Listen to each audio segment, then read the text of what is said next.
これクッキングパパなんですけども、ポテトプリンが登場した時に、まあ表記で言うと、カタカナでポテリーンって書いてあるんですけれども、ちょっとこれの読み方を。なるほどね。はい。ポテリンだ、ポテリン、これポテトプリンです。ポテトプリンがこうバンって、そのポテトプリンがバンってある上にポテリンって書いてある。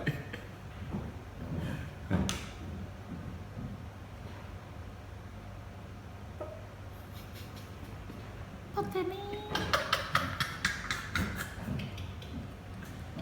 ポテリンかわいいもん。かわいい。ポテトプリンやから、ポテリーンじゃないし、ポテリーンでもないし、ポテリンありがとうございます。